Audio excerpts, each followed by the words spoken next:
Bienvenidas de nuevo y luego de una larga pausa a la que me voy a echar de que la culpa, o Erika me va a echar la culpa, a los comentarios al Código Nacional de Procedimientos Civiles y Familiares. Una, una disculpa por la pequeña pausa, pero ya estamos otra vez de vuelta, ¿verdad, doña Erika? Bien, gracias Darío por regresar. Estaba a punto de buscar a otra pareja comentarista, pero fui paciente. No, realmente los dos, nos faltaba tiempo, ¿no?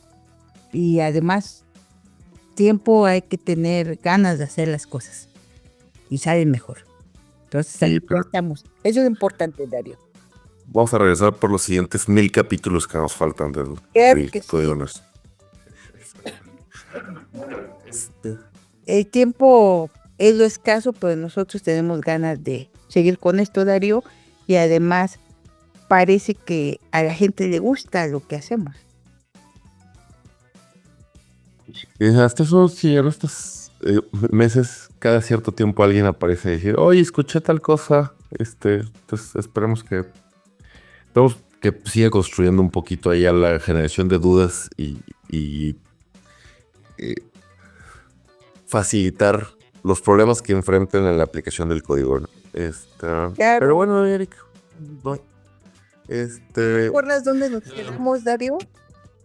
Sí, el último capítulo nos quedamos estamos al artículo 140, que es el que regula las audiencias, cómo se llevan a cabo las audiencias conforme al código. Y vimos hasta la fracción 7, con lo que nos toca la fracción 8 del código. Dice la fracción octava, podrán decretarse los recesos que la autoridad jurisdiccional o las partes soliciten razonablemente, siempre que no constituyan una dilación procesal innecesaria. Bueno, algo de esto. Parece muy sencillo, Darío, pero recuerda que mucha de la gente que nos escucha son estudiantes. Es lo que a usted, que es un gran litigante, le parece sencillo, pues hay que explicar a los estudiantes que esto está relacionado con el principio de continuidad que está en el artículo 7, fracción cuarta, que dice que las audiencias deberán ser ininterrumpidas, permitiendo excepcionalmente su suspensión en los casos establecidos por el código. Entonces sí, efectivamente, parece sencillo, pero hay que tomar en cuenta que la razón de ser, ¿te acuerdas de nuestros primeros capítulos que decíamos? Lo que nos ofrecen con la oralidad son juicios más rápidos. Y eso implica audiencias cortas, porque no pueden hacer audiencias como nuestros capítulos infinitos, Darío, porque si no, se pierde ese sentido de la oralidad, la rapidez. Y creo que también tiene que ver, Darío, con esto que en algún capítulo comentamos, ¿recuerdas del libro de Pensar rápido, pensar despacio? Y toda esta situación de cómo funciona nuestro cerebro de los seres humanos, pues que finalmente las personas que están en la audiencia, sea la parte que sea la misma persona juzgadora, pues se puede cansar, se puede perder la atención. Entonces, me parece importante que por eso son plazos razonables, porque también pues somos humanos y puede suceder algo que las personas de la audiencia necesiten tomar un descanso o se sienta mal alguien. Un testigo se puede sentir mal en el momento, algo puede suceder. Entonces estos está bien que se decreten, pero que se hagan para que se cumpla también con ese principio de continuidad, Darío.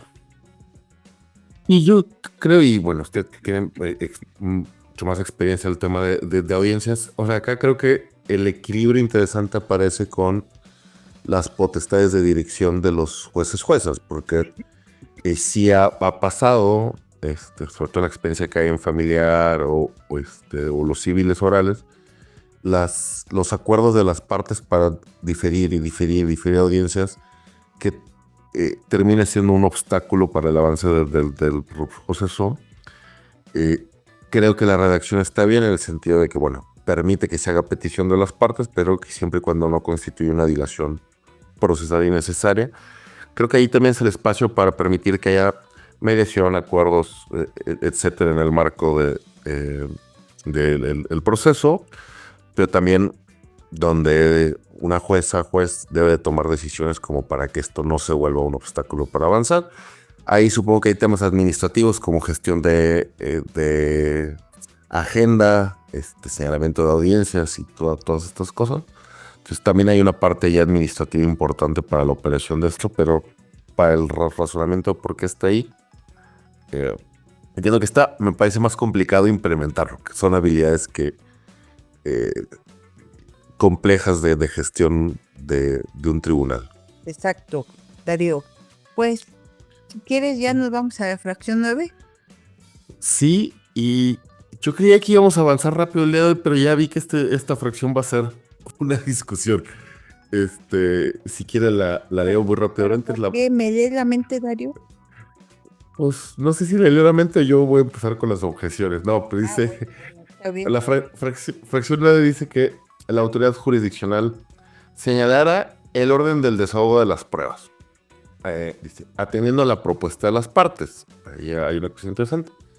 Dice, exigiendo el cumplimiento de las formalidades que correspondan y tendrá la facultad para hacer a los testigos, peritos y a las mismas partes las preguntas que estime conducentes, sin romper el principio de contradicción, dirigiendo el debate, moderando la discusión, y podrá impedir que las alegaciones se desvíen hacia aspectos no pertinentes o inadmisibles o no controvertidos, e inclusive limitar el tiempo y número de veces del uso de la palabra en las partes que intervienen, interrumpiendo a quienes hicieran uso abusivo de su derecho. ¿Qué onda, doña Erika? Aquí, ¿qué pueden y no pueden hacer los juzgadores? Hay que recordar, Darío, que como hemos dicho en el número infinito de capítulos que tenemos, que el código responde a 2 materias, la civil y la familiar, y desde los principios había algunas cosas que sí dividía el legislador y otras que parece que las va dejando genéricas, como esta fracción, me parece, pero que tenemos que analizar sistemáticamente, o sea, con el resto de artículos, y recordar que viene de las 2 materias. Entonces, si tu preocupación es para la materia civil, posiblemente la materia civil se podría matizar esta situación de estar haciendo preguntas. Podría operar como opera en el Código Nacional de Procedimientos Penales, que es hacer preguntas solamente para dudas aclaratorias, no para sacar información que no han dado las partes en sus preguntas. Entonces se podría entender así, porque aquí mismo nos dice, sin romper el principio de contradicción. Y el principio de contradicción pues le corresponde nada más a las partes de la contienda judicial. El principio de contradicción no corresponde a la persona juzgadora. Entonces esto, interpretado así, pues podríamos decir, es eso, sí puede hacerle preguntas que estime conducentes sin romper el principio de contradicción. Entonces, pues para aclarar dudas, porque no puede ser, a lo mejor no escuchaste bien en la audiencia y pues ni modo que pretendas que no pueda preguntar. Me puedes decir claramente, No, me puedes. Te escuché, o me puede repetir ese nombre, o me puede repetir alguna frase, tomando en cuenta que las partes no le están dictando a la persona juzgadora, tiene que tener una habilidad para tomar los datos, pero muchas veces puede ser como nos ha sucedido a nosotros al grabar diario, quizás sea una audiencia en videoconferencia y pierda la señal un segundo. Entonces válidamente les podrías preguntar, ¿verdad? O alguna otra circunstancia por esta frase, sin romper el principio de contradicción, Darío. Entonces, creo que eso podría salvar tus objeciones, que ya veía yo venir por aquí que te ibas a enojar o algo así. Y si no me recuerdo, el principio de contradicción también está en el artículo 7 mencionado de los principios. En la fracción 5 dice, las partes tienen derecho a debatir los hechos, los argumentos jurídicos y las pruebas de su contraparte. Entonces, si son las partes las que tienen derecho a debatir los hechos, los argumentos jurídicos y las pruebas, pues aquí nos dice el artículo, si romper el principio de contradicción, podemos interpretarlo entonces que el juzgador o la juzgadora puede hacer preguntas, pero no para debatir con la parte que está ofreciendo la prueba. Porque aquí dice que el derecho a debatir los hechos, argumentos y pruebas son de las partes. Entonces, puede, y eso te gusta a ti, y a mí también me gusta. El juzgador o la juzgadora no se puede convertir en el rival de una de las partes, porque ahí pierde su imparcialidad, ¿no? O sea, no, y ahí sí te daría yo la razón, perdería la otra, ¿cómo le llaman ustedes? Imparcialidad con T, ¿no? O sea, que no solo no tenga interés, que es la imparcialidad, ¿no? Sino que no se vuelva parte.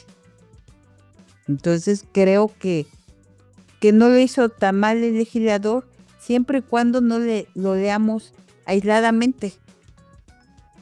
Pero te dejo hablar para que, digo, ahí dejamos esa parte, ¿no? La primera, que era de que puede, bueno, ya sé, también te causa conflicto esto de que el orden del desahogo de las pruebas, ¿no? Pero mira, dice atendiendo a la propuesta de las partes. No, a ver. Uno. Partes, a ver, ¿qué me quieres decir? No, uno se me adelantó porque me desarmó por completo lo que iban a ser mis objeciones ahí con jueces interviniendo proactivamente, le voy a llamar, por no discutir activismo o no activismo. Sí, yo creo que como está regulado es una regulación coherente con el artículo 7 y los principios de contradicción que ya comentó, el de dirección por José Sal, que es la fracción sexta, y se articulan como que otras cosas que veíamos en principios, que o sea, hay un tema ahí tanto de la continuidad como de la igualdad procesal, inmediación, o sea, los tradicionales principios que se argumentan respecto a la oralidad.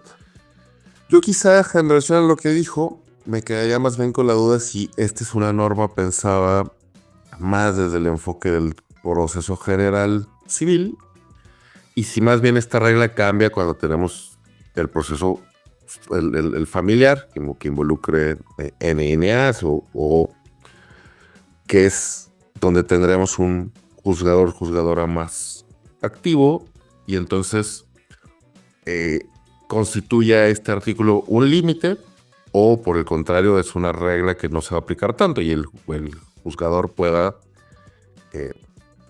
en esta intervención de tipo oficiosa para la discusión, pues brincar o disminuir el principio de contradicción, o si, insisto, este artículo va a ser un límite para los dos. Ahí es como mi duda, si va a funcionar para las dos áreas, o tiene un tipo de excepción. Y sin duda, de estas situaciones que aclara usted, sí, yo nunca he negado que el tribunal tiene la potestad de dirigir cómo se da el debate, y si quiere aquí caigo nada más con esto que comentaba, el desahogo de las pruebas atendiendo a la propuesta de las partes. A mí lo que me agrada esto, y entiendo que al final del día es un tema de discusión de disponibilidad de las partes, o sea, si tienes a todos los testigos, a todos los peritos, pero a mí me parece que la propuesta de las partes es una cuestión interesante para la construcción del caso. Yo en clase lo que siempre les explico, ¿por qué luego de todas las actividades procesales, que es demandar, contestar, ponernos de acuerdo en las pruebas, tener una audiencia. ¿Por qué tenemos unos alegatos de conclusión al final de todo eso? Es porque el alegato sirve para que las partes le den una estructura lógica y coherente a todo lo que pasó antes, ¿no? Es decir, bueno, yo vine a demandar esto, pasó tal prueba y tal prueba, porque las pruebas no necesariamente se dan en el orden en el cual están establecidos los hechos en las demandas, ¿no? A veces uno hace una inspección, regularmente se da antes de la audiencia, y luego las periciales en algún momento, y los testigos. Entonces, uno avienta datos sin orden. Digo, ¿para qué sirven las conclusiones o los alegatos? Pues para darle como toda una estructura explicativa de por qué los hechos se acreditaron, por qué tal prueba funciona y darle esto. Creo que la propuesta de que las partes sean quienes propongan el orden de las pruebas me parece buena idea, en la medida en la que puede ser coherente con su teoría del caso y la postura que vayan a tomar, aunque creo que ahí es bueno que los tribunales tengan las facultades para decir cómo se va a desahogar. Ahí vienen, insisto, como estas cosas prácticas de gestión judicial. ¿Qué conviene más? ¿Que tengamos una audiencia y en el medio tengamos una inspección? Pues no, vamos a la inspección un día antes, recabamos datos y ya en la audiencia todas las pruebas. O si tienes un testigo que es más complicado por edades o pásate a tener niños, declaran, pues habrá que tomarse otro tipo de precauciones, ¿no? Que a veces sí creo que le corresponden por completo al tribunal. Claro. No sé, esos son de orden práctico, no es que, por ejemplo, como lo acabas de mencionar, si es una declaraciones de testigos, niñas o adolescentes, y necesitan asistencia de un psicólogo que los acompañe, y si son 3 o 4, no vas a poner en 4 días diferentes, porque a lo mejor el psicólogo también es de un ente público y pues necesitará que se desahogue todo en una audiencia, ¿no? Y a lo mejor las partes las ofrecen para distintas fechas y ahí pues es conveniente que se haga así, ¿no? Por cuestión práctica. Y como tú explicabas, no podemos decir, lo decías muy claramente, salir a hacer otro tipo de pruebas y demás. Entonces, sí, lo que en esos casos probablemente tenga que hacer la persona juzgadora es decir, que se atiende al orden o propuesta presentada por las partes, pero como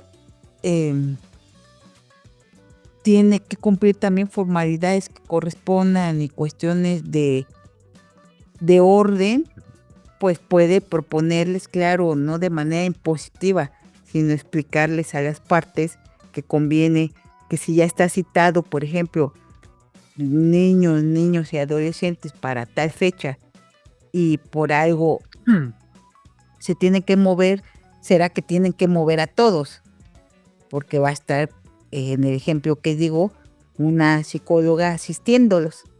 Entonces, no es que sea impositivo, no lo entiendo así en que, no, hoy me levanté con ganas de que no quiero oír testigos y solo quiero que desahoguen otro tipo de pruebas, ¿no? Entonces, creo que hay que atenderlos en ese sentido y pues comparto lo que dices, Darío. ¿Qué más quieres que veamos, Darío, de este artículo? Me faltaría, aparte de dirigiendo el debate, moderando la discusión y podrá impedir que las alegaciones se desvíen hacia aspectos no pertinentes o inadmisibles o controvertido, incluso limitar el tiempo y número de veces del uso de la palabra de las partes que intervienen interrumpiendo a quienes sean uso abusivo de su derecho, Darío. A mí me gusta mucho que probablemente la gente que nos escuche, muchos habrán llegado a la carrera luego de ver películas y series y ver que en las películas y series gringas ve uno a los jueces de que cállese y diga y no sé qué.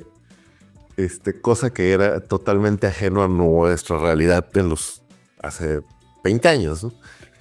Y en los últimos años sobre todo con el uso de redes y otras cosas, me da mucho la atención cuando gente que está en tribunales, jueces, comparten algunas cosas de las audiencias y sobre todo eh, esto que son las potestades para dirigir las audiencias. Es bien interesante pues ese fenómeno, sobre todo la gente más joven no lo sabrá, pero cuando empezaron las audiencias penales en el sistema oral, era conocidísimos esos casos donde de repente el juez le a ver, abogado, disculpe, lo voy a interrumpir. ¿Está capacitado para el sistema? ¿Está no sé qué? Todas estas preguntas. Y vámonos. Recomendación al acusado para que cambie de abogado a abogada. Y listo. Creo que es sano. O sea, ahí sí, es una medida compleja de implementar, pero pues un jueza, yo creo que puede hacer advertencias para, oigan, vamos a ir a otra cosa o vamos a seguir discutiendo sobre esto que ya está suficientemente discutido, tratado. Ayuda a la concentración de las audiencias, a la celeridad, tipo, ¿para qué volvemos 45 veces sobre la misma pregunta? ¿No? Además, preguntas. De nuevo, habilidades de la gente que se encuentre dirigiendo el debate en esto y de alguna u otra forma habilidades técnicas para abogados, abogadas que vayan a audiencias, saber qué preguntar, cómo moverse, qué van a preguntar.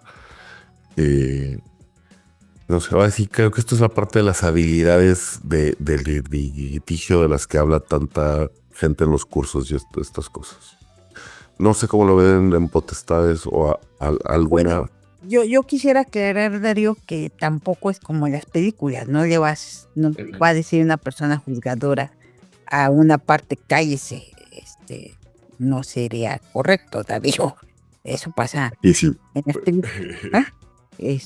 No, hay que aclararlo. Y ya has mencionado efectivamente que la concentración, que también es un principio que está en el 7, fracción 2, se procurará desaguar la mayor cantidad de actuaciones en una sola audiencia.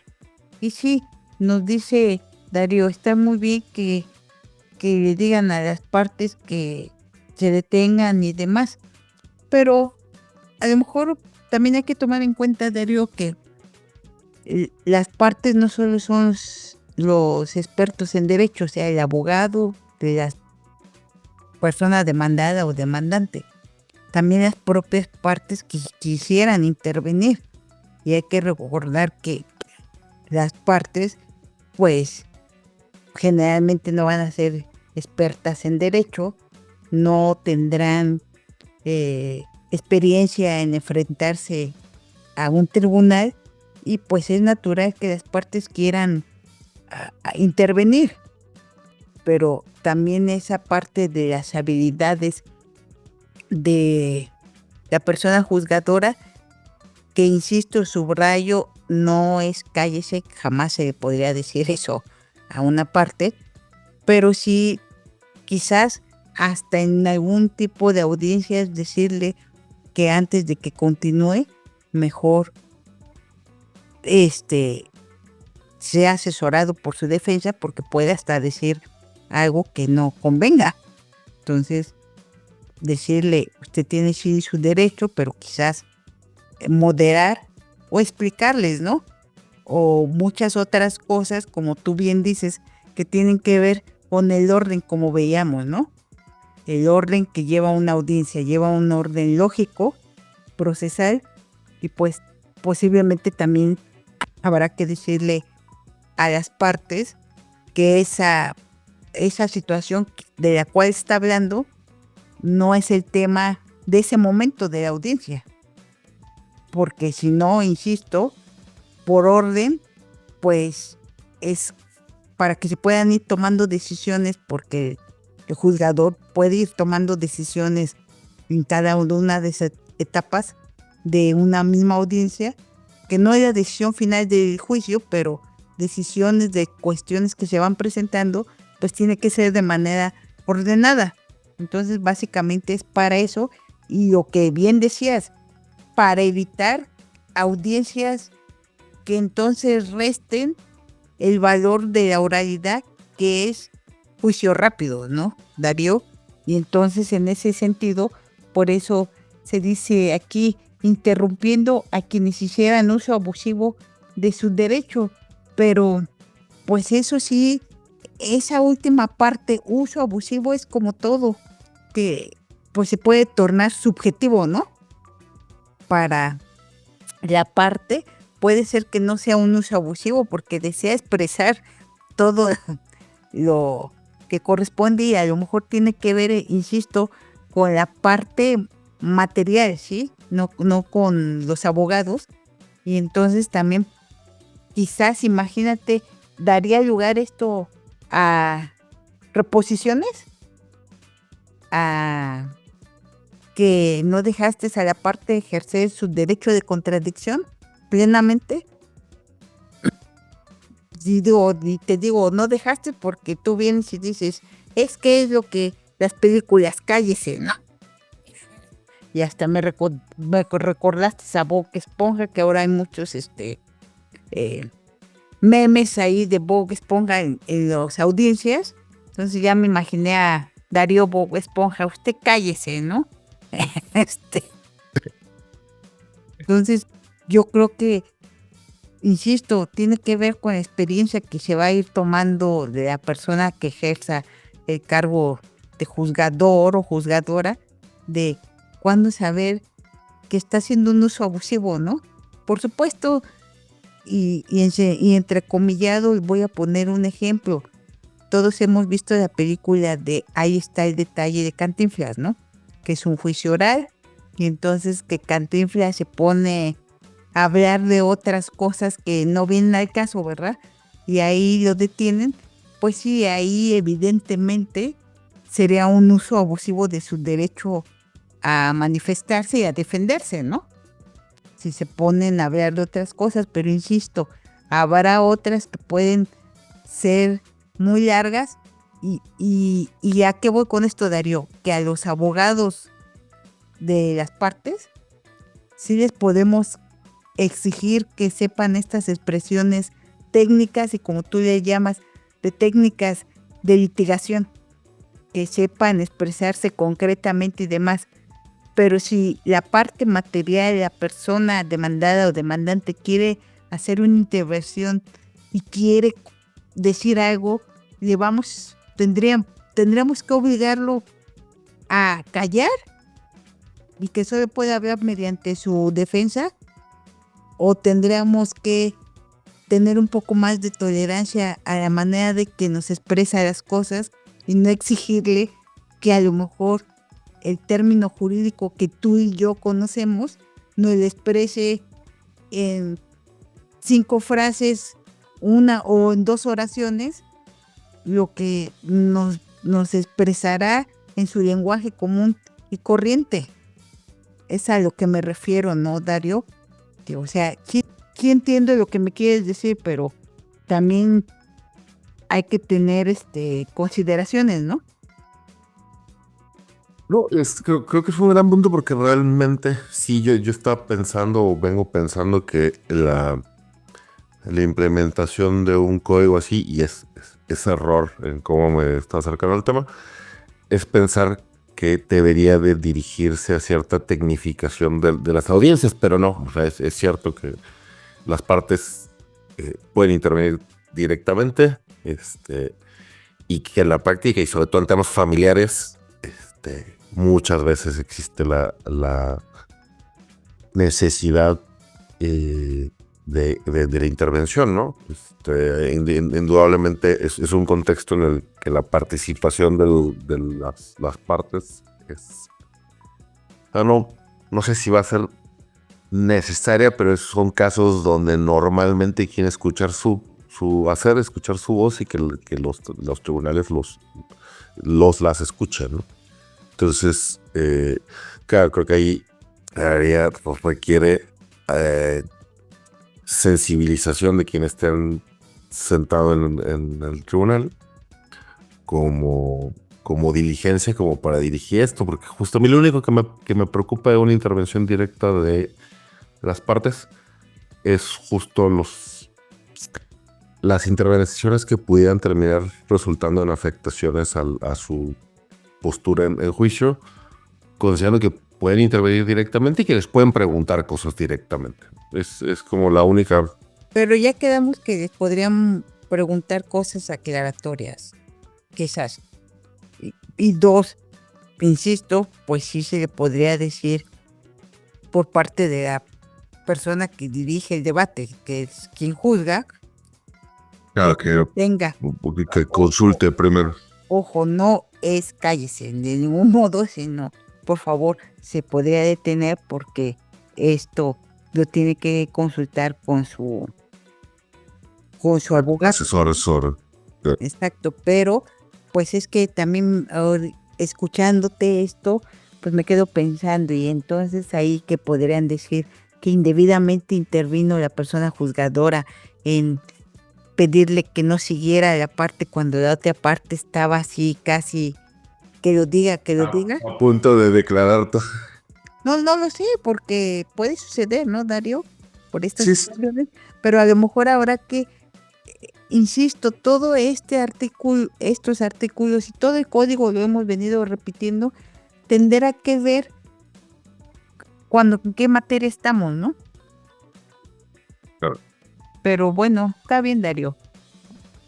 Ya damos por concluida la fracción 9, ¿no? Y creo que a veces son tres combinados, estamos por presentar.